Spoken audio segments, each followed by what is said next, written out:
E se eu te dissesse que tudo que você aprendeu sobre a origem da civilização está errado? Que antes das pirâmides, antes da Suméria, antes de tudo que os livros de história te contaram, existiu um mundo inteiro que foi completamente apagado da memória humana? Em 2023, uma equipe de arqueólogos fez uma descoberta que virou tudo de cabeça para baixo. No fundo do oceano, a 400 metros de profundidade, encontraram estruturas que não deveriam existir. Muros perfeitamente alinhados, estradas pavimentadas e, o mais assustador, ferramentas de metal em camadas de sedimento com mais de 12.000 anos. Isso é 7.000 anos antes dos sumérios inventarem a escrita. Deixa isso afundar por um segundo. Durante décadas, arqueólogos convencionais riram de qualquer teoria sobre civilizações avançadas antes do dilúvio. Chamavam de pseudociência, de fantasia, de loucura. Mas agora eles estão calados, porque as evidências estão aparecendo em todos os continentes ao mesmo tempo. E não são evidências pequenas. Estamos falando de cidades inteiras submersas, templos com astronomia impossível para a época, e textos antigos que descrevem tecnologias que nem deveriam existir. O termo pré-diluviano vem de praticamente todas as culturas antigas do planeta. Os sumérios chamavam de Era antes do Grande Dilúvio. Os gregos falavam da Atlântida. Os hindus descreviam continentes perdidos. Os maias tinham registros de mundos anteriores destruídos pela água. Coincidência? Talvez. Ou talvez essas civilizações antigas estivessem todas descrevendo a mesma catástrofe global que apagou um mundo inteiro da existência. Aqui está o problema que ninguém quer admitir. A cronologia oficial da humanidade tem furos gigantes. Nos ensinaram que humanos eram caçadores-coletores primitivos até uns 6.000 anos atrás, quando de repente, do nada, começaram a construir pirâmides e escrever em tábuas de argila. Mas como você explica Göbekli Tepe na Turquia? Um complexo de templos massivo, construído há 11.600 anos por pessoas que supostamente mal sabiam acender fogo. As pedras pesam 20 toneladas cada. Elas foram cortadas, transportadas, erguidas e decoradas com esculturas complexas. E depois, sabe o que aconteceu? Eles enterraram tudo de propósito, como se quisessem esconder algo. E não para por aí. No Japão, as estruturas de Yonaguni mostram ângulos retos perfeitos, escadas talhadas na rocha e plataformas que parecem feitas por engenheiros. Geólogos confirmaram. Aquilo está submerso desde o fim da última era glacial, há mais de 10.000 anos. Na Índia, a cidade de Dwarka, descrita em textos antigos como a capital do deus Krishna, foi encontrada no fundo do mar, exatamente onde os textos diziam que estaria. Estruturas de pedra, paredes, portões, tudo real. Tudo submerso quando o nível do mar subiu drasticamente. Então, o que realmente aconteceu? Entre 12.000 e 10.000 anos atrás, o planeta passou por uma mudança climática catastrófica. Não estamos falando de aquecimento gradual. Estamos falando de um evento que derreteu geleiras continentais em questão de séculos, elevando o nível dos oceanos em mais de 120 metros. Cidades costeiras inteiras foram engolidas. Vales férteis se tornaram fundos oceânicos. E com eles desapareceu qualquer registro de quem vivia ali. Mas aqui está a parte que arrepia. Esses povos não eram primitivos. Eles sabiam de astronomia avançada. O calendário maia era mais preciso que o nosso até a invenção do relógio atômico. Os construtores de Göbekli Tepe alinharam suas estruturas com constelações que só aparecem a cada 26.000 anos. Os egípcios conheciam a precessão dos equinócios, um fenômeno que leva milênios para ser observado. Como? Como pessoas sem telescópios, sem computadores, sem nada, sabiam dessas coisas? A resposta pode estar nas lendas que eles mesmos deixaram. Os egípcios falavam dos seguidores de Horus, seres que trouxeram conhecimento de terras perdidas. Os sumérios descreviam os Anunnaki, que ensinaram agricultura, metalurgia, escrita. Os incas diziam que Viracocha veio de um lugar destruído pelo mar. Todas essas histórias têm um padrão. Sobreviventes de uma civilização perdida, espalhando conhecimento pelo mundo após uma catástrofe. Agora, imagine o seguinte cenário. Há 13.000 anos, existe uma civilização marítima avançada. Eles dominam navegação, constroem em pedra, entendem matemática e astronomia. Vivem principalmente nas costas, porque é onde a vida é mais fácil. De repente, o clima enlouquece. Enchentes massivas, tsunamis, vulcões. O mundo deles acaba. Alguns sobrevivem, fogem para o interior, para montanhas, para lugares altos. E lá eles tentam reconstruir, mas sem suas ferramentas, suas cidades, suas bibliotecas.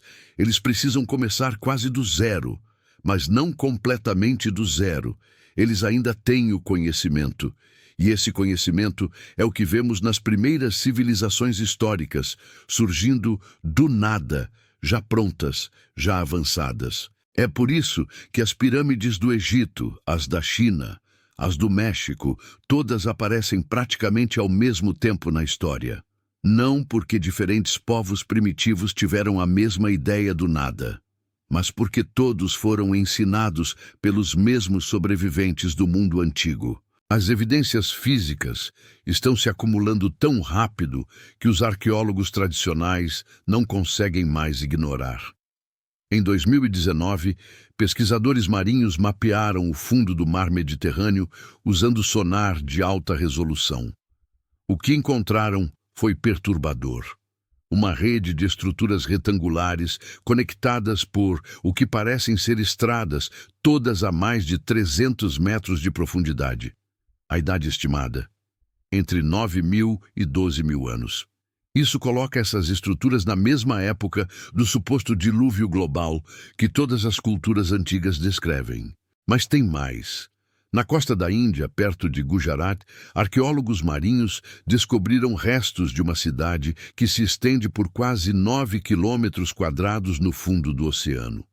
Eles recuperaram cerâmica, ferramentas e até pedaços de madeira que foram datados por carbono 14 em mais de 9.500 anos. Isso é mais antigo que as primeiras cidades sumérias por milênios. E ninguém está falando sobre isso. Por quê? Porque admitir essa descoberta significa reescrever completamente os livros de história. O problema não é falta de evidência. O problema é que a evidência não se encaixa na narrativa que foi construída nos últimos 200 anos. A arqueologia mainstream te diz que a civilização começou na Mesopotâmia há uns 6.000 anos, ponto final. Qualquer coisa antes disso era gente vivendo em cavernas caçando mamutes, mas essa história está desmoronando peça por peça. Vamos falar de algo que vai mexer com sua cabeça, os mapas antigos. Existe um mapa chamado Piri Reis, de 1513, que mostra a costa da Antártida sem gelo. Só tem um problema. A Antártida só foi descoberta oficialmente em 1820, e ela está coberta de gelo há pelo menos 6.000 anos, segundo os cientistas.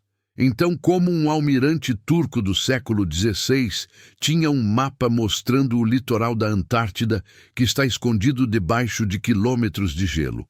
A resposta dele está escrita no próprio mapa. Ele copiou de mapas muito mais antigos, alguns datando de antes de Alexandre, o Grande. Mapas de uma fonte desconhecida. Mapas de quem sabia como era o mundo antes do gelo. E não é só o Piri Reis. O mapa de Oronteus Finaeus, de 1531, mostra a Antártida inteira, com rios, montanhas e costa detalhada. Geólogos modernos confirmaram. Aqueles rios e montanhas existem exatamente onde o mapa mostra, só que estão enterrados sob o gelo. Para mapear isso, você precisaria de tecnologia de voo ou navegação de longo alcance, em uma época que não deveria ter nenhuma das duas. Agora pensa comigo, se existiu uma civilização avançada antes do dilúvio, onde estão os artefatos? Onde estão as cidades, as ferramentas, os restos? Boa pergunta. E a resposta é simples: debaixo de 120 metros de água. Veja bem, 12 mil anos atrás, o nível do mar estava muito mais baixo. As costas continentais se estendiam por centenas de quilômetros além do que vemos hoje. Toda a vida humana, toda a civilização estava concentrada nessas áreas costeiras férteis.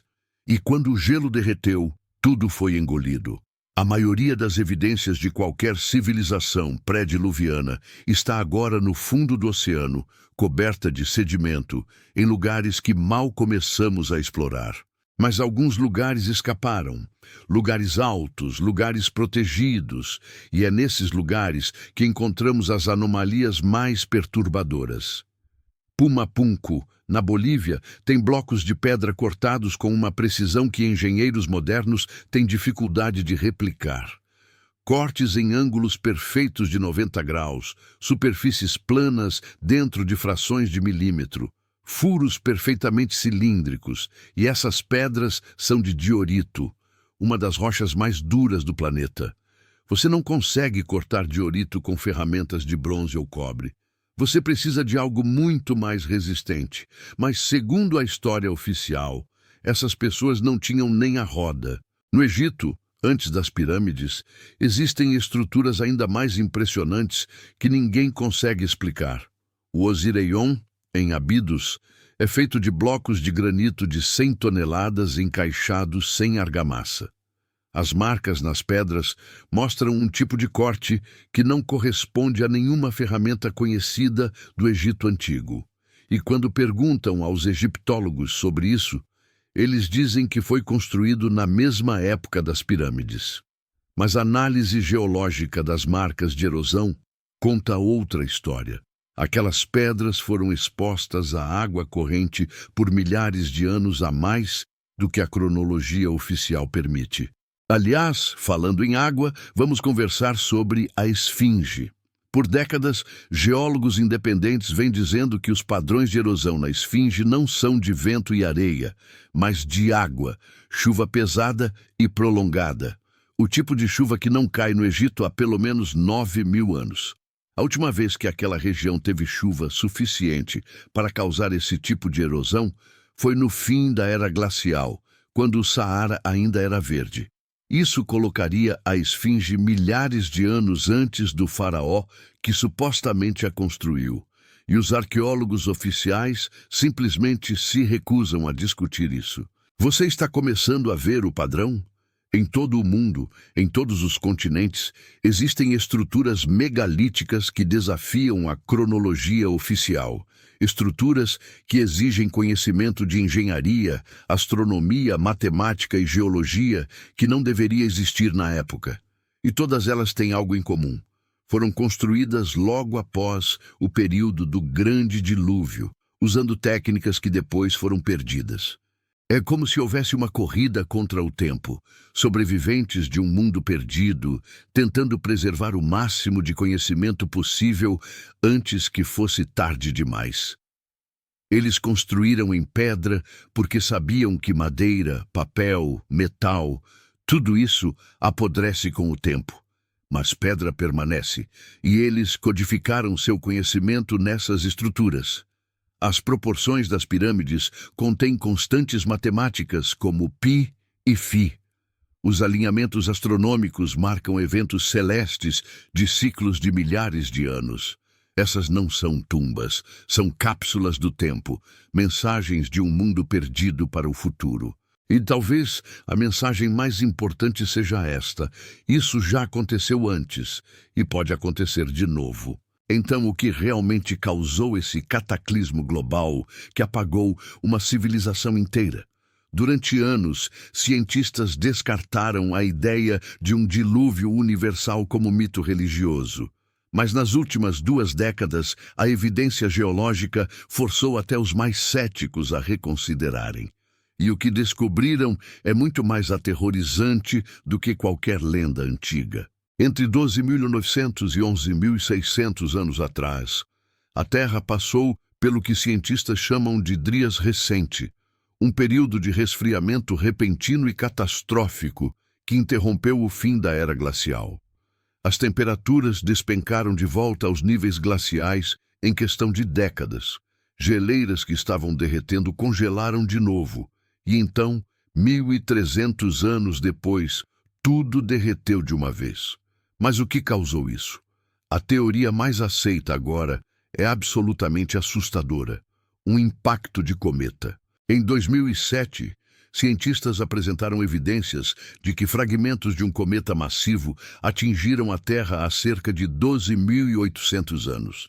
Não foi um impacto único.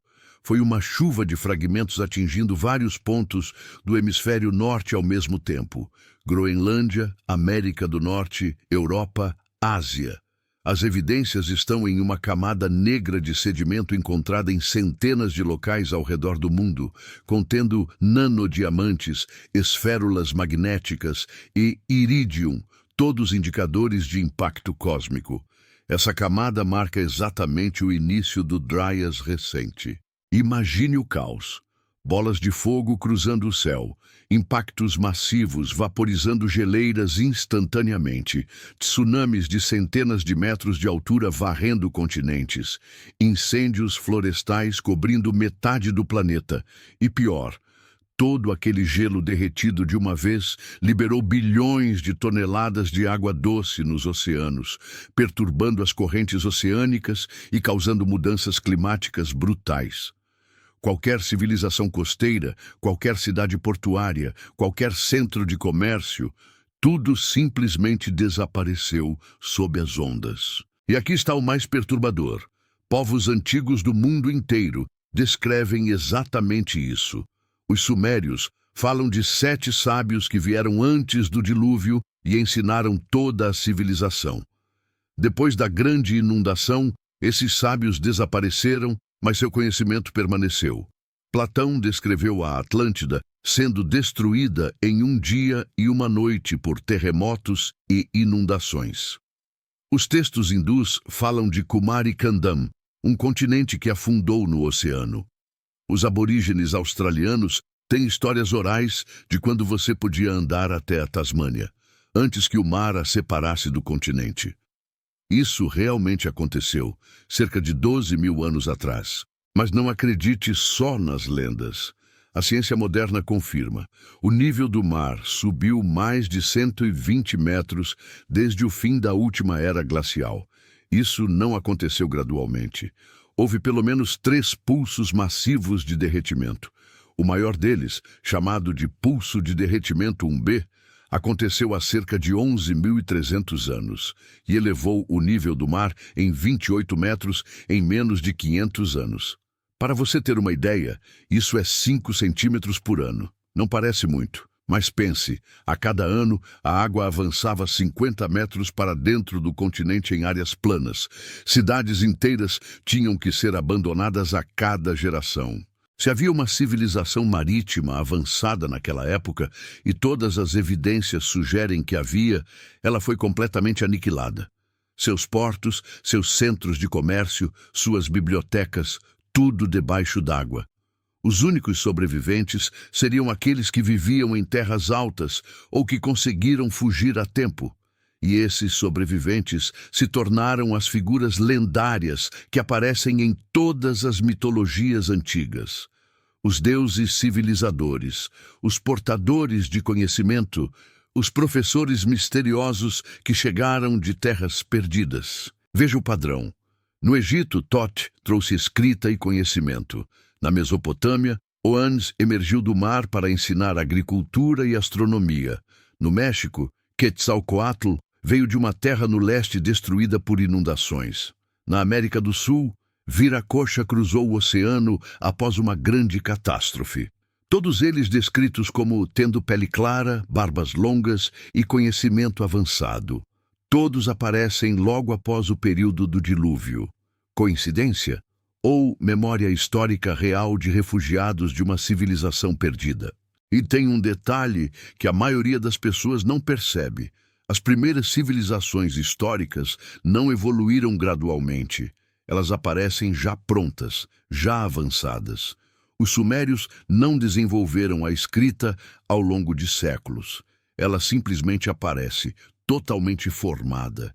já com 600 caracteres complexos. As pirâmides do Egito não melhoraram com o tempo. As primeiras são as mais perfeitas. As seguintes são tentativas cada vez piores de copiar algo que não entendiam mais. É como se houvesse conhecimento herdado que foi sendo perdido com o tempo, não desenvolvido. A agricultura é outro exemplo. Trigo, cevada, milho, arroz, todas as principais culturas do mundo foram domesticadas praticamente ao mesmo tempo, há cerca de 10 mil anos, em diferentes partes do mundo. Mas domesticar uma planta selvagem leva centenas de gerações de seleção cuidadosa. Não acontece da noite para o dia, a menos que alguém já soubesse como fazer e estivesse ensinando diferentes povos ao mesmo tempo. Refugiados espalhados pelo mundo, cada um levando sementes e conhecimento para diferentes regiões. E não estamos falando de conhecimento primitivo, estamos falando de metalurgia avançada. Os hititas estavam fazendo aço há 3.500 anos, um processo que exige temperaturas e técnicas específicas. Os incas faziam ligas de metais que até hoje engenheiros têm dificuldade de reproduzir.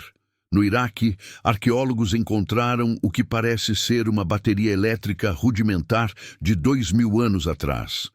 No Egito, existem hieróglifos que, segundo alguns pesquisadores, mostram lâmpadas elétricas. Delírio, talvez. Ou talvez fragmentos de tecnologia muito mais antiga sendo mal compreendida e copiada por civilizações posteriores. O que estou dizendo é o seguinte: imagine que você é um engenheiro moderno e, de repente, uma guerra nuclear destrói 90% da humanidade. Você sobrevive, mas toda a infraestrutura foi destruída. Você ainda sabe como a eletricidade funciona, ainda entende física e matemática. Mas sem fábricas, sem ferramentas, sem matéria-prima processada, o que você consegue construir? Muito pouco. Mas você pode ensinar os sobreviventes a cultivar comida de forma eficiente, a construir abrigos resistentes, a usar os recursos disponíveis da melhor forma. Seu conhecimento avançado se traduz em avanços básicos para quem não tinha nada. É exatamente isso que vemos nas civilizações pós-dilúvio. Conhecimento avançado, aplicado em contextos primitivos. Astronomia sofisticada sem telescópios. Matemática complexa sem computadores. Engenharia precisa sem máquinas modernas. Tudo porque estavam trabalhando com restos de conhecimento de uma era anterior, adaptando o que sabiam ao que tinham disponível. Agora vamos falar sobre algo que vai fazer sua cabeça explodir. A conexão global. Como civilizações supostamente isoladas, separadas por oceanos intransponíveis, acabaram construindo as mesmas estruturas, usando as mesmas técnicas e seguindo os mesmos padrões arquitetônicos. A resposta oficial é desenvolvimento paralelo independente. Basicamente, eles dizem que é coincidência, mas quando você olha para os detalhes, essa explicação desmorona completamente. Pirâmides. Egito, México, China, Peru, Indonésia, até na Bósnia, tem o que parecem ser pirâmides antigas cobertas de terra, todas construídas aproximadamente na mesma época histórica, entre 5.000 e 3.000 anos atrás. Todas alinhadas com pontos cardeais com precisão absurda. Todas usando blocos massivos de pedra encaixados perfeitamente. E aqui está o detalhe que ninguém te conta. Muitas delas têm as mesmas proporções matemáticas exatas.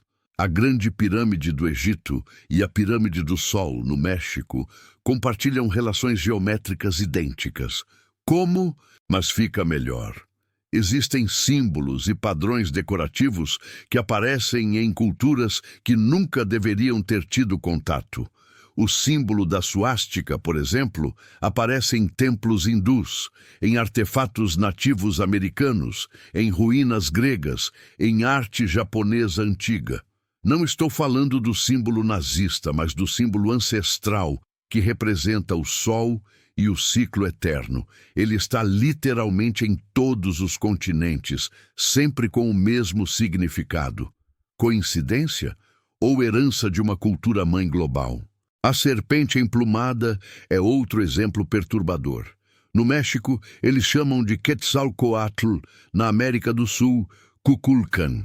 Mas o conceito de uma serpente divina com penas ou asas aparece também no Egito, na Mesopotâmia, na Ásia. Até na Austrália, os aborígenes têm a serpente arco-íris, uma divindade criadora associada à água e à sabedoria. Todas essas culturas, todas com a mesma imagem arquetípica poderosa, sem nunca terem se encontrado? Não faz sentido. E depois tem as lendas de gigantes. Quase toda a cultura antiga tem histórias de uma raça de gigantes que viveu antes da humanidade atual. Os gregos tinham os titãs. A Bíblia menciona os Nefilim. Os nativos americanos falam dos Siteká, gigantes ruivos que viviam em cavernas. No Chile, os Mapuche descrevem os Treng-Treng, e não são só histórias.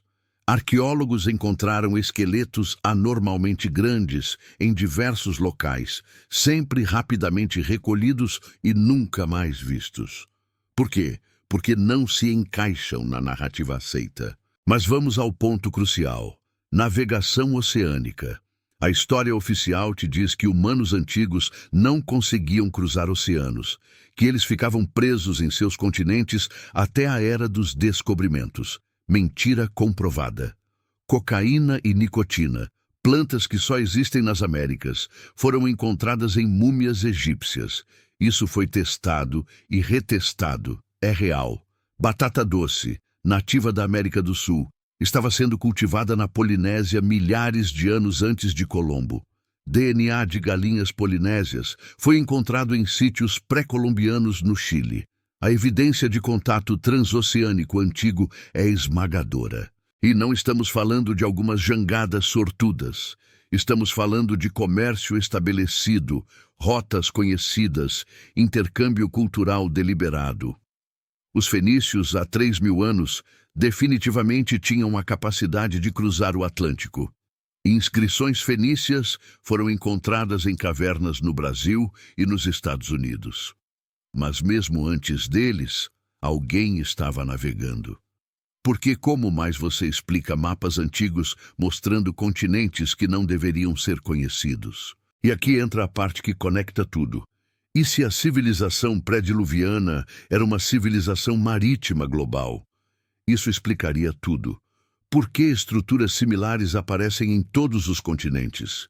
Por que o conhecimento astronômico era compartilhado globalmente? Por que os mesmos símbolos e mitos aparecem em culturas supostamente isoladas? Não eram isoladas. Antes do cataclismo, havia rotas comerciais, havia intercâmbio cultural, havia uma rede global de conhecimento.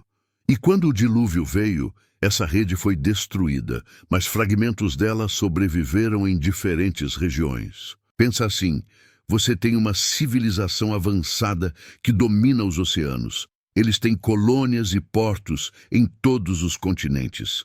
Então, vem o desastre. A civilização central é aniquilada.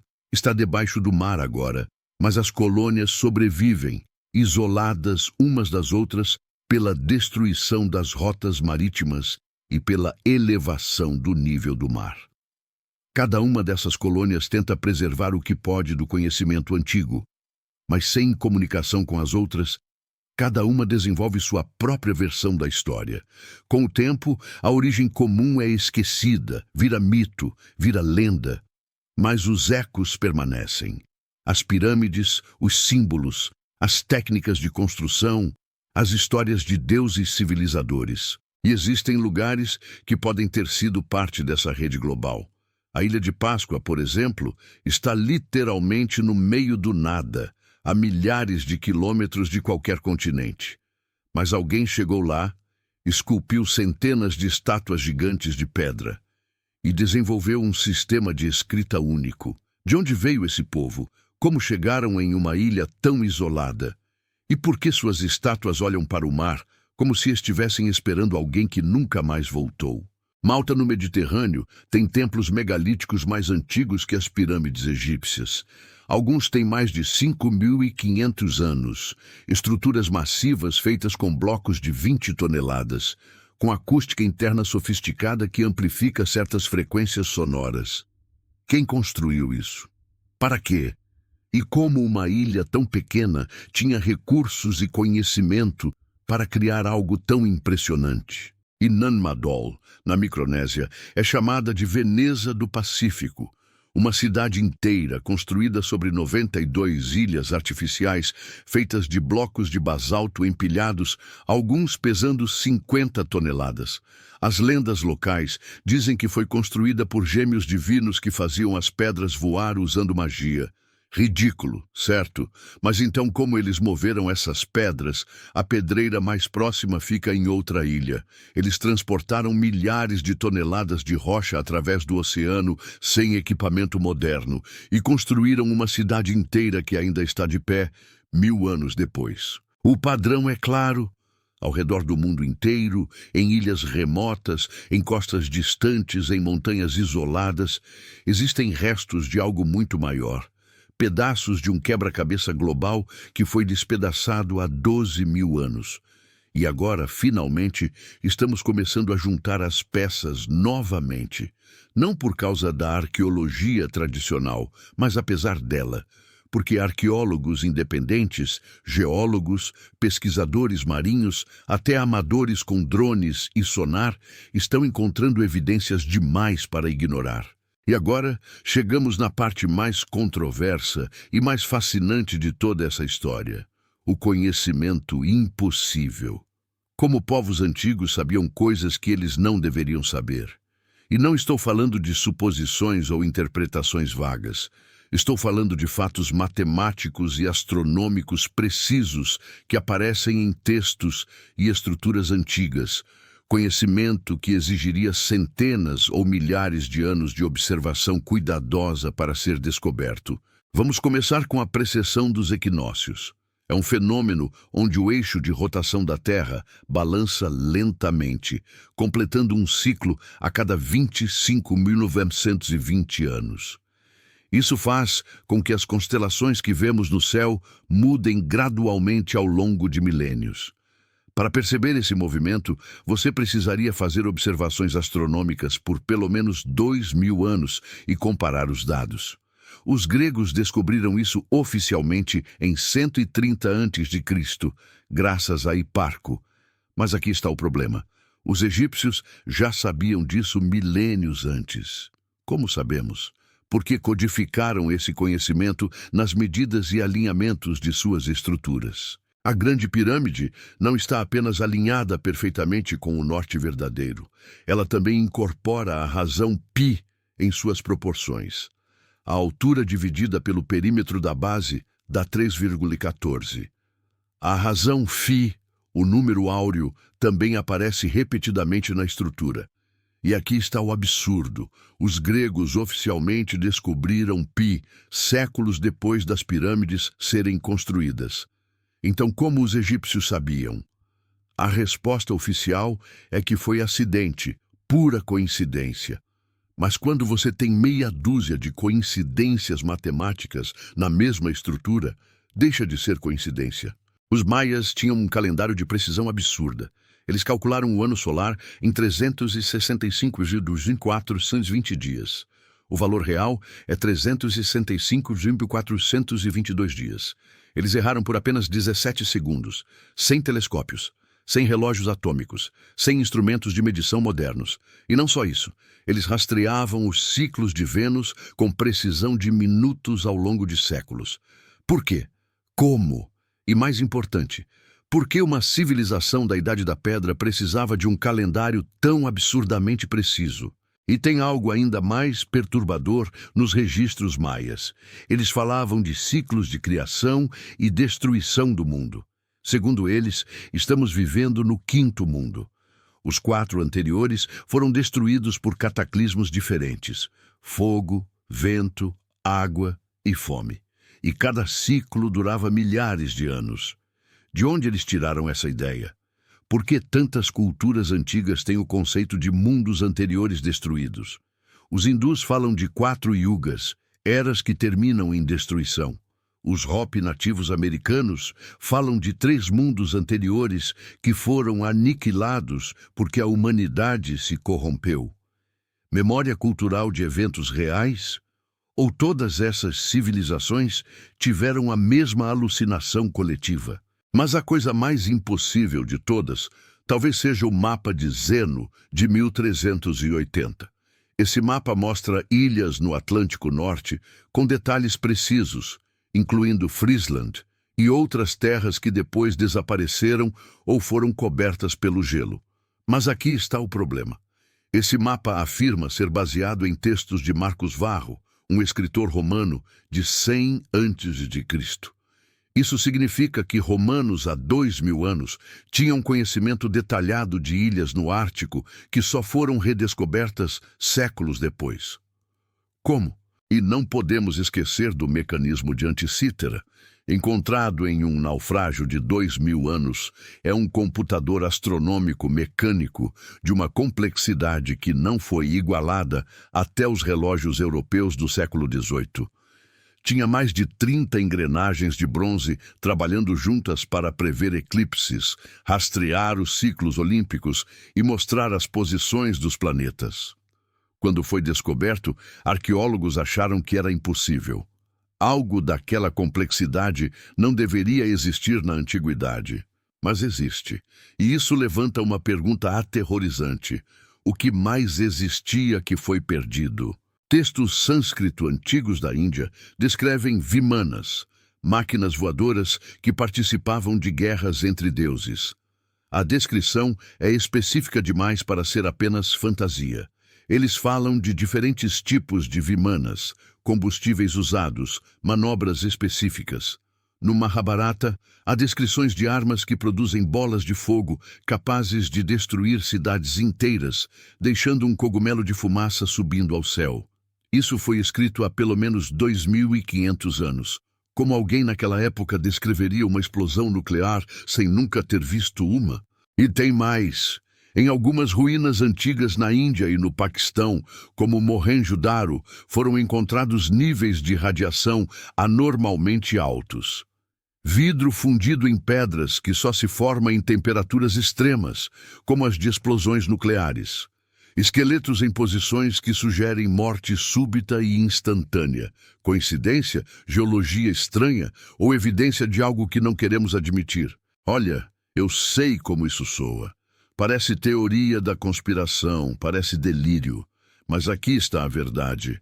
A história que nos ensinaram está cheia de lacunas que ninguém consegue explicar. Artefatos que não deveriam existir. Conhecimento que não deveria estar lá. Estruturas que desafiam a engenharia moderna. E quando cientistas honestos tentam investigar essas anomalias, são ridicularizados, perdem financiamento, são chamados de pseudocientistas. Por quê? Por que existe tanto medo de reescrever a história? Talvez porque admitir que houve uma civilização avançada antes da nossa significa admitir que civilização não é permanente, que não somos o ápice da humanidade, que tudo que construímos pode desaparecer da mesma forma. E essa é uma verdade que ninguém quer enfrentar. Mas as evidências estão aí, debaixo dos oceanos, enterradas sob milênios de sedimento, escondidas em textos antigos que tratamos como mitologia, porque não queremos acreditar que possam ser história real. E quanto mais procuramos, mais encontramos. Cidades submersas na costa do Japão, da Índia, do Mediterrâneo. Estruturas megalíticas alinhadas com precisão astronômica impossível. Mapas mostrando lugares que não deveriam ser conhecidos. Textos descrevendo tecnologias que não deveriam existir. Então aqui está a pergunta que você precisa fazer. O que mais está escondido? Quantas outras descobertas foram suprimidas porque não se encaixam na narrativa? Quantos sítios arqueológicos importantes estão no fundo do oceano, ainda não explorados? E o mais importante, o que podemos aprender com essa civilização perdida que pode nos ajudar agora? Porque se eles foram destruídos por um cataclismo que não puderam prever ou evitar, o que impede que aconteça conosco? Então, depois de tudo que falamos, a pergunta que fica é: o que fazemos com essa informação? Por que isso importa agora, 12.000 anos depois? E a resposta vai te surpreender, porque tem tudo a ver com o nosso futuro, não apenas com o passado. Primeiro, precisamos entender que a Terra passa por ciclos. Isso não é teoria da conspiração, é fato geológico comprovado. A cada 12.000 anos aproximadamente, o planeta passa por mudanças dramáticas, eras glaciais, períodos de aquecimento rápido, inversões do campo magnético, aumento da atividade vulcânica e sísmica. Estamos agora exatamente 12.000 anos depois do último grande cataclismo. E adivinha? Os sinais estão começando de novo. O campo magnético da Terra está enfraquecendo em uma taxa acelerada. Nos últimos 200 anos, perdeu cerca de 9% de sua força, e a velocidade está aumentando. O polo magnético norte está se movendo mais rápido do que nunca. Já saiu do Canadá e está indo em direção à Sibéria. Isso não é normal. E quando o campo magnético enfraquece, ficamos mais vulneráveis à radiação solar, tempestades geomagnéticas e, no pior cenário, uma inversão completa dos polos, algo que acontece a cada 200 a 300 mil anos. E estamos atrasados para a próxima. A atividade vulcânica global está aumentando. Terremotos estão mais frequentes. O clima está ficando cada vez mais extremo e imprevisível. E não é só aquecimento global causado por humanos. É o planeta entrando em um novo ciclo natural de mudança. Os humanos podem estar acelerando algumas coisas, mas o motor principal é o próprio planeta seguindo padrões que se repetem há milhões de anos. E aqui está o ponto crucial. A civilização pré-diluviana provavelmente viu os mesmos sinais que estamos vendo agora. Talvez eles soubessem que algo estava vindo. Talvez por isso construíram estruturas tão massivas, tão permanentes, tão precisas.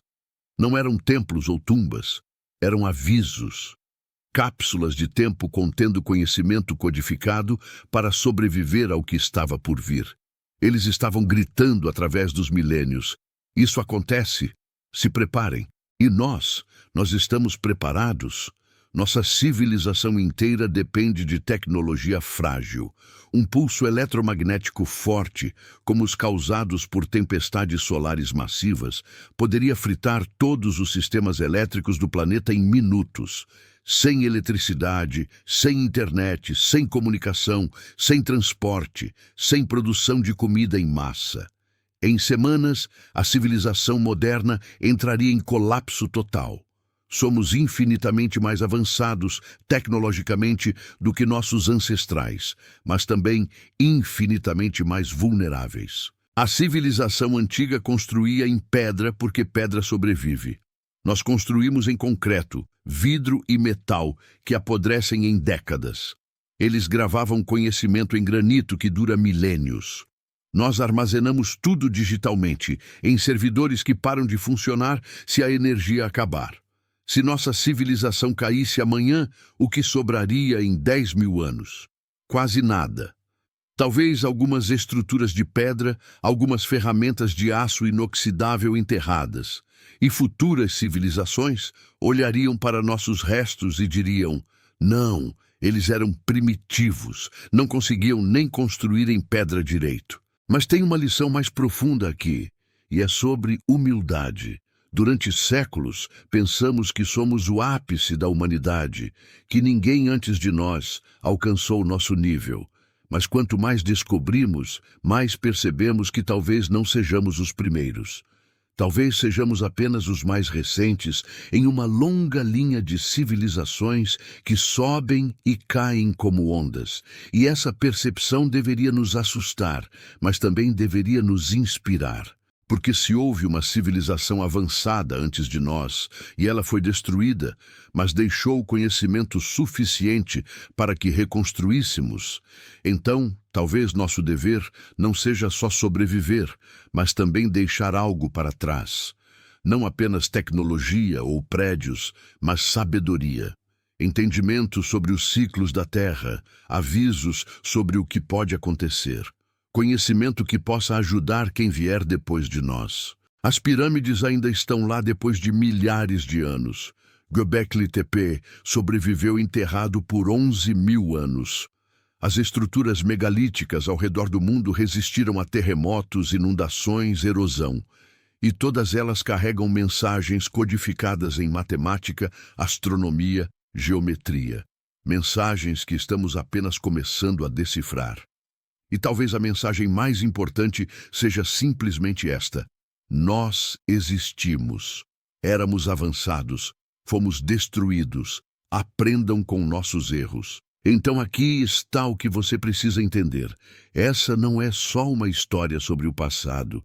É uma história sobre o presente e o futuro. É um lembrete de que nada é permanente, que civilizações, não importa o quão poderosas, podem cair. Mas também é uma mensagem de esperança. Porque se eles conseguiram preservar conhecimento através do maior cataclismo imaginável, se conseguiram plantar sementes que floresceram milhares de anos depois, então a humanidade é mais resiliente do que pensamos.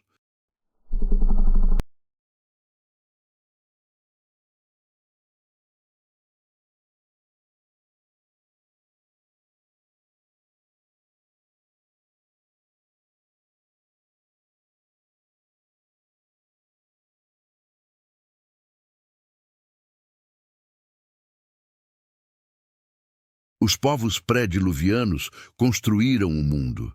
Não o mundo físico que vemos hoje, mas o mundo do conhecimento, da civilização, da cultura. Eles foram os primeiros, ou pelo menos os primeiros, de quem temos evidência. E quando seu mundo acabou, eles se certificaram de que algo sobrevivesse, que o fogo não se apagasse completamente. E aqui estamos, 12.000 anos depois, finalmente inteligentes o suficiente para começar a entender o que eles tentaram nos dizer. A descoberta dos povos pré-diluvianos não é só sobre reescrever livros de história. É sobre entender de onde viemos, o que somos capazes de alcançar e o que podemos perder se não prestarmos atenção. É sobre perceber que somos parte de uma história muito maior, que se estende muito mais para trás do que nos ensinaram e que vai continuar muito além de nós. Então, da próxima vez que você vir uma pirâmide, um monumento megalítico, uma ruína antiga, não pense nela apenas como um objeto histórico. Pense nela como uma carta. Uma mensagem enviada através do tempo por pessoas que sabiam que seu mundo estava acabando, mas que tinham esperança de que algo sobreviveria. Que alguém, em algum lugar no futuro distante, encontraria o que deixaram e entenderia. E aqui estamos, finalmente lendo essa carta, finalmente entendendo. Não deveríamos desperdiçar essa mensagem. Se inscreva no canal, porque essa história ainda não acabou. Cada descoberta nova nos aproxima mais da verdade. E a verdade é muito mais incrível do que qualquer ficção. Narrador, pesquisador.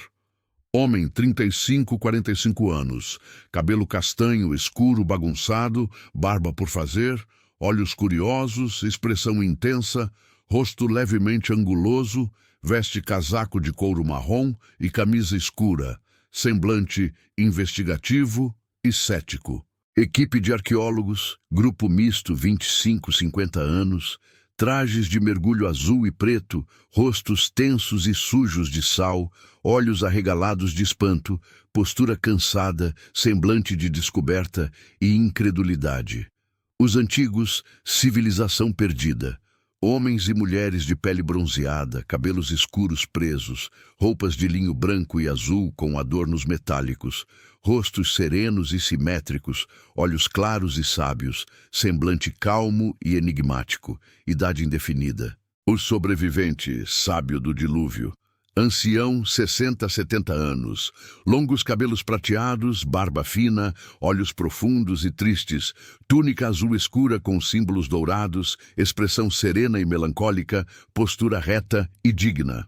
Os mestres Anunnaki, seguidores de Horus, figuras altas e elegantes, pele clara com brilho dourado, olhos luminosos, feições andrógenas e perfeitas, vestes brancas e douradas fluídas, expressão compassiva e distante, presença majestosa.